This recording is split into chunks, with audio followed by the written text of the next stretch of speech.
Assalamualaikum warahmatullahi wabarakatuh. Selamat siang Sobat Tani dan teman-teman subscriber channel Kopi Jalan Express dimana saja Anda berada. Saya ucapkan selamat siang.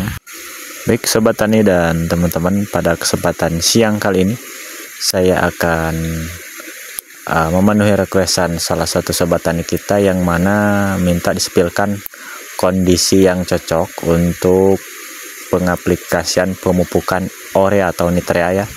Nah, jadi seperti ini ya kondisinya Sobat Tani.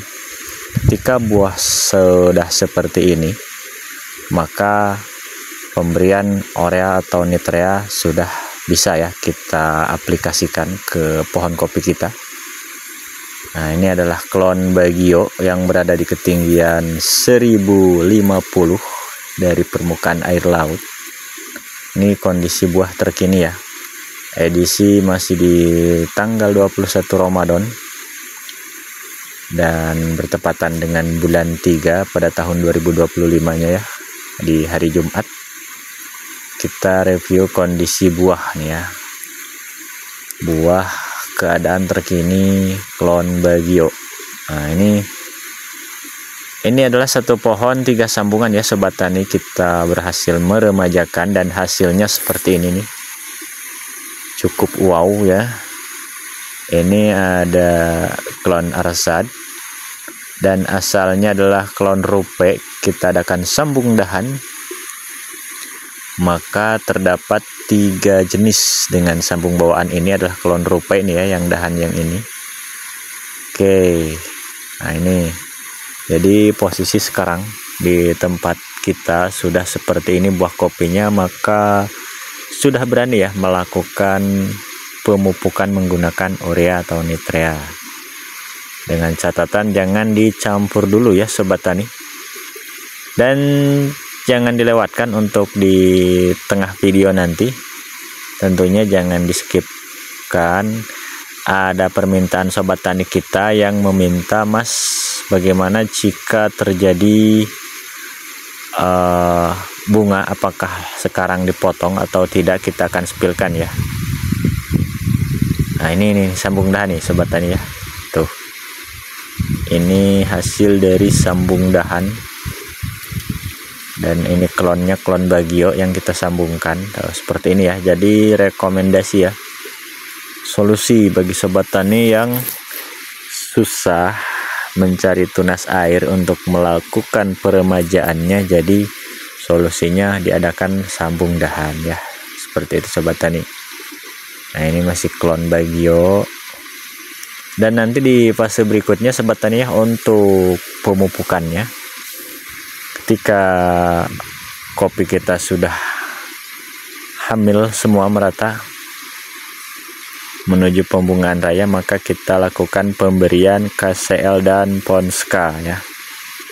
Selalu pantengin terus saja, selalu stay tune di channel Kopi Jalan Express.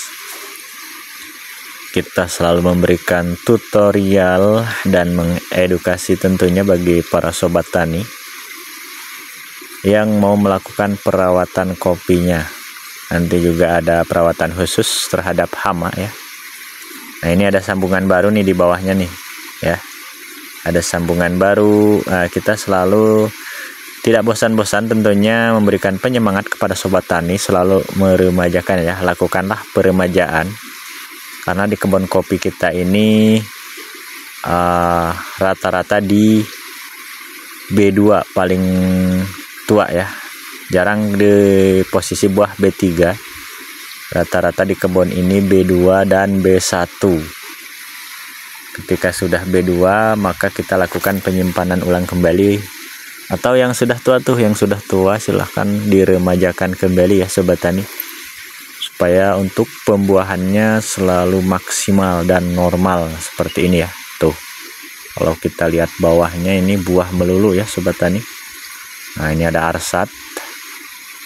Wow. Tuh, kalau kita buka buah semua ya Sobat Tani. Inilah hasil peremajaan. Ini pun B2 ya Arsadnya. Kita berhasil meremajakan sistem sambung dahan di B2 ini. Hasilnya seperti ini Sobat Tani.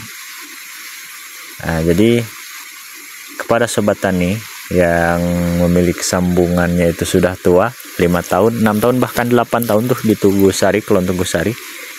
Silahkan kalau mau meremajakan menggunakan sambung dahan ya sobat tani ya. Jadi hasilnya akan maksimal seperti ini tuh. Ini penampakan dari jauh. Oke, dan ini pun di B2 ya, nyaris tidak ada di kebun yang ini. B3 rata-rata di B2, maka kita harus melakukan penyimpanan ulang bahan kembali supaya maksimal ya, dan tentunya setiap tahunnya itu stabil ya sobat tani. Baik sobat tani, sekaligus menjawab salah satu keraguan sobat tani kita atau bingung, Mas, gimana kalau yang sekarang ini kondisinya bunga, apakah harus dipangkas? Nih ya, nih yang itu bunga ya, yang ini hamil, ini hamil. Nah, jawabannya sobat tani seperti ini ya sobat tani. Jika bahannya ini ada, nah ini kan ada nih bahannya pengganti yang bunga itu, maka dipangkas tidak apa-apa ya, dengan catatan bahannya memang ada nih, ada 4 bahan. Kebetulan ini penyambungan di bulan 3, alhasil B2 nya tuh hamil. Jadi kalau yang seperti ini kita berani ya memangkasnya dari sini, yang sedang berbunga ini, dan kita hitung nanti berapa ruasnya ya tuh ya. Dan yang ini kita potong juga dari sini,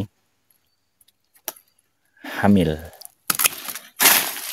Nah ini penggantinya ya, kita hitung yang ini 1 2 3 4 ruas, 4 ruas. Dan yang polos ini 1 2 3 4 5 6 ruas, 6 ruas. Ini titik tumbuhnya di bulan 11, 1 2 3 4 5 6.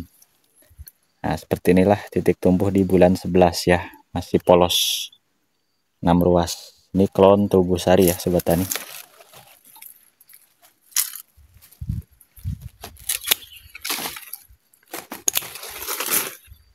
Tuh, yang ini pun akan kita potong demi memaksimalkan bahan yang ini, yang ada sekarang yang kita simpan, ujungnya kita potong. Tuh ya,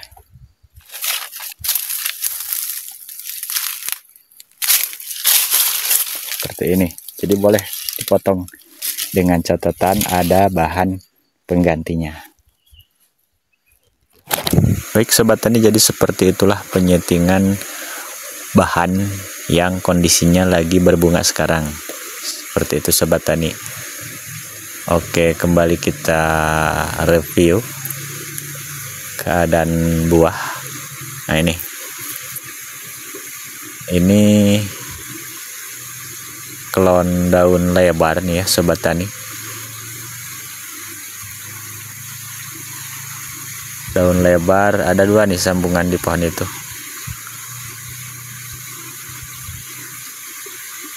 Oke, jadi seperti inilah ketika penyimpanan bahan dan pemupukan kita itu tepat.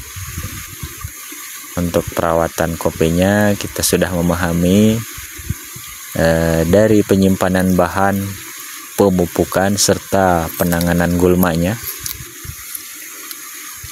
Paham, maka buah kopi kita seperti ini, dan untuk setiap tahunnya stabil ya sobat tani. Tuh bisa sobat tani saksikan. Dan kondisi kebun kopi ini tahun kemarin pun seperti ini ya lebatnya, dan sekarang pun alhasil lebat kembali.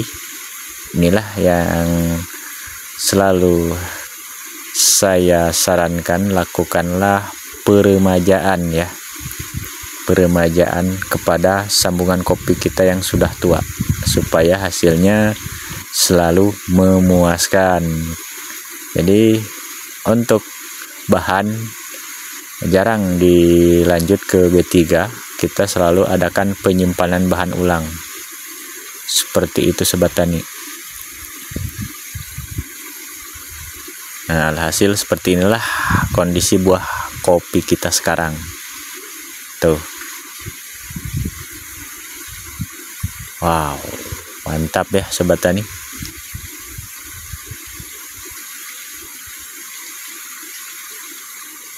Jarang yang pecah dompol. Di sini dompolannya rata-rata lumayan utuh ya. Dan kita pun masih terus tentunya mengadakan riset terhadap kondisi kopi kita ini, yang mana kita pun terus mengamati terjadinya tingkat kerontokan yang berlebih itu diakibatkan dari apa saja. Di sini saya meneliti bahwa tingkat kerontokan yang berlebih itu tentunya ada dua faktor. Untuk yang ketiganya tentunya ada di bagian wiwilan ya, rajinlah melakukan wiwilan. Jadi yang pertama, untuk menghindari tingkat kerontokan itu terkadang dari hama ya, hama penggerek ranting itu sangat berbahaya. Mari kita tanganin hama penggerek ranting. Terus pupuk KCL juga harus kita berikan kepada pohon kopi kita, serta wiwilan ya, lakukanlah wiwilan seperti itu. Cara mempertahankan dompolan kopi kita ini hingga nanti bisa dipanen rayakan kembali pada waktunya tentunya ya sobat tani. Oke, dan ini ada klon besemah. Ini masih posisi di B1 ya sobat tani, klon besemahnya versus Mega Tanjung yang atas. Jadi ada dua tingkat seperti ini, dan kita sudah adakan sambungan baru kembali tuh ya, supaya menjaga kestabilan. Ketika over B1 nya maka kita harus cari bahan sambungan baru untuk menstabilkan buah di tahun depannya. Seperti itu sobat tani.